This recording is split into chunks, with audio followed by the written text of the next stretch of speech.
of justice in Nigeria. It's going to be a prepared speech, and here we go. The press statement is a dispassionate submission on the growing case of Federal Republic of Nigeria versus Nnamdi Kanu. It is divided into three parts and several subparts, which will be discussed under an introduction, an analysis, and an executive summary. Now to the introduction. Nnamdi Kanu's case began in earnest on October 14, 2015, when he was arrested on his arrival in Lagos from his location in the UK. The reason for this arrest, as it was alleged at the time, was due to broadcasts he made from his location in the UK, comprising basically of his demand for the restoration of Biafra. He was then charged with treasonable felonies and other minor offenses. But later in time, Nnamdi Kanu was granted bail twice by two different courts, but the government of Nigeria disobeyed or otherwise unlawfully parried the court orders, and he remained not obeyed. However, much later, in April 2017, Nnamdi Kanu was eventually released on bail. Such was the case that on 16 December 2016, when the federal government withdrew all the charges filed against Nnamdi Kanu before the Chief Magistrate Court in Abuja, leading to the charges being dismissed also, and Nnamdi Kanu being thereby discharged. It will be recalled that these charges also were at that time dismissed. But the federal government doubled back and charged him back before the Federal High Court at this time. Beyond continuing to detain Nnamdi Kanu in disobedience of court order at that time, to the contrary, the federal government also did the unthinkable by arresting Justice Adeniyi Ademola, who had ordered unconditional release of Nnamdi Kanu at that time. According to several newspaper reports of 15th October 2016, Justice Ademola had stated, and I quote, "From the time of my arrival at the DSS office at about 6:45 p.m. on 8/10/2016, I was not told what my crime was for over 24 hours, till the evening of 9/10/2016. A DSS officer officially finally informed me that the search of my arrest, that the reason for my arrest was based on these three allegations. One, petition of Hon Jenkins Duvier, dated 4th of April 2016 to the National Judicial Council. And two, granting bail on Sambo Dasuki. And three, the unconditional release of Nnamdi Kanu. This was perhaps one of the earliest telltale signs that Nnamdi Kanu was in for a rough ride with the darkest side of the Nigerian criminal justice system. Consequent upon his grant of bail in April 2017, he proceeded to his ancestral home in Afaruku, Ibek, Umuahia, in Abia State. For someone enjoying his bail and awaiting his next court date, it therefore came as a surprise, deadly surprise indeed, that beginning from 10 September to 14 September, the Nigerian Army and other security agencies launched lethal military invasion of Nnamdi Kanu's ancestral home, where he was staying with his members of his family and well-wishers. It was indeed a deadly assault that claimed at least 28 innocent lives. Nnamdi Kanu and his parents, who were on location, sustained injuries, and his parents later succumbed to those injuries, and they are now deceased. Well, it is there As they say, the rest is history, that Nnamdi Kanu, in order to save his life, had to depart the territory of Nigeria in search of a safe haven overseas. You will also recall that sequel to this attack, Nigerian army did not let off. They announced a nationwide manhunt for Nnamdi Kanu. And the immediate aftermath of that invasion, infamous invasion, Nigerian government promptly commenced a constitutionally questionable administrative action to proscribe IPOB and declare it a terrorist group. This decision was preceded by the infamous public declaration made by the Southeast governors on 17 September 2017. And accordingly, following these public declarations by our government officials, on 28 September 2017, late Justice Kafrati of the Federal High Court granted the federal government her wish in an ex parte application brought before the justice by the former Attorney General of the Federation, Abubakar Malami, SAN. Apparently, in taking the decision to proscribe IPOB and declare it a terrorist group, neither the Southeast governors, who fired the first salvo, nor the federal government had recourse to Section 42 of the Nigerian Constitution, which is a fundamental right, a section guaranteeing the fundamental right of every Nigerian against discrimination based on ethnicity.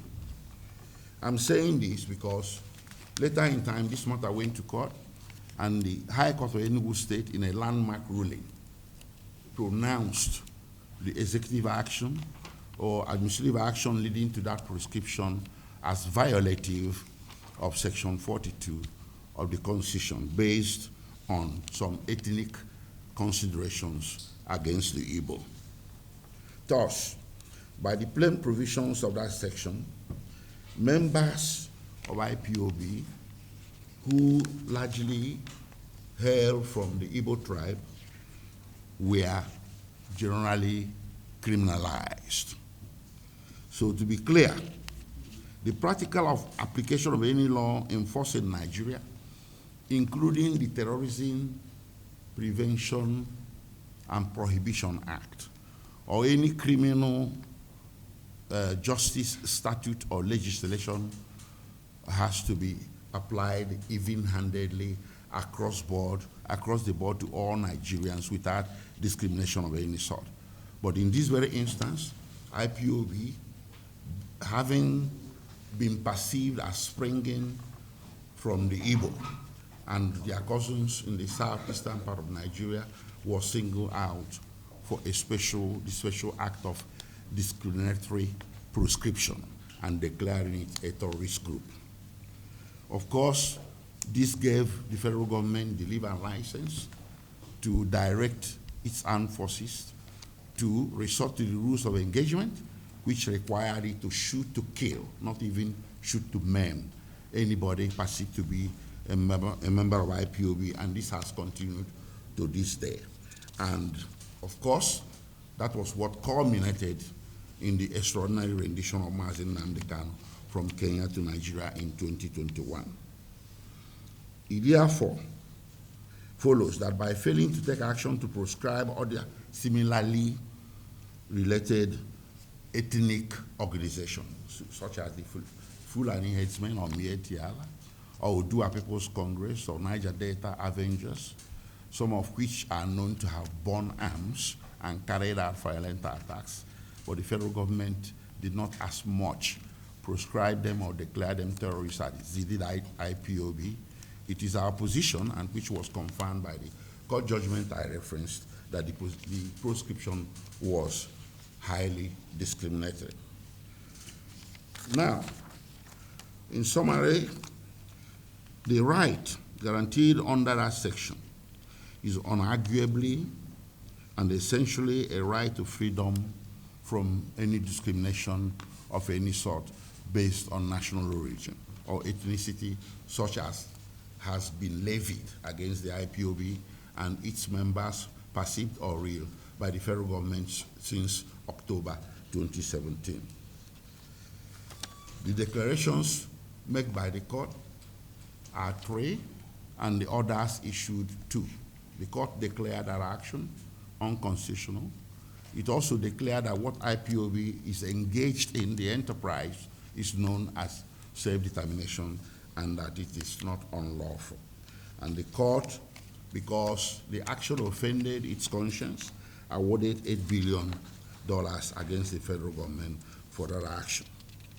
It therefore came as a double whammy that in the next few days following the procedure of IPOB, the Attorney General of the Federation underscored the constitutionally prohibited finality of the action by gazetting it, and therefore criminalizing millions of Igbos who are perceived to be members of IPOB, whether the perception is real or not.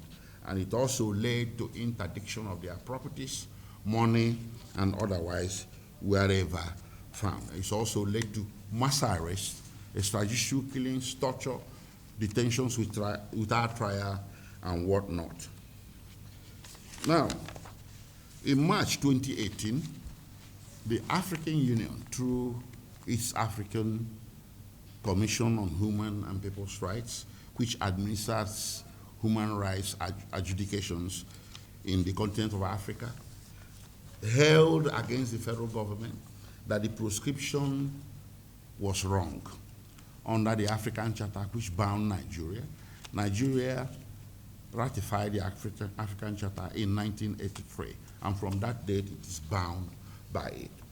So this African Commission on Human and People's Rights had clear jurisdictions to decide this case, and it decided against the federal government and wrote a strongly worded letter to the then president of Nigeria to retrace his steps and restore IPOB to its former legal status and cease and desist from further arresting or harassing or persecuting members of IPOB. Yet, from the date of issuance of that decision to when the former president left office, nothing was done. Rather, the opposite was done. The persecution, prosecution, arrest, torture, everything became even worse. It is pertinent to mention at this juncture, perhaps as a necessary digression, that had the former president of Nigeria implemented that directive issuing from the African Union, a lot of people who died numbering in the hundreds, some say in the thousands, and in fact, including Nnamdi Kanu's infamous extraordinary rendition from Kenya in 2021, wouldn't have happened. A lot of lives would have been saved, and the nation would have been more at peace. And we will not have the insecurity that we are grappling with today in the Southeast. And further to the decision of the African Commission on Human and People's Rights, the United Nations, through its special rapporteurs, transmitted a decision in 2020, May, precisely 2020, no, in October 2020, condemning the proscription, IPOB, and the terrorist tag placed on it. The quotations of what they said are contained in our press release, and they are verbose. But the summary of what they are saying is that the action of the federal government was driven by some ethnic considerations against the Igbo, and that the action offended every known canon of international human rights law. Consequently, this organ, which is a very important organ of the United Nations, directed the federal government to do the opposite by deproscribing IPOB. That the action was never taken to get that done, and so here we have it, that for quite some time now, these things have persisted, and here we are with the dramatis personae, this most single factor in this whole saga is Nnamdi Kanu, who remains in detention to this day under questionable circumstances. At this juncture, I will yield to my colleague to my right, Barrister Emeka Ejiofor, to take you through some of the analysis of what I have said. Thank you.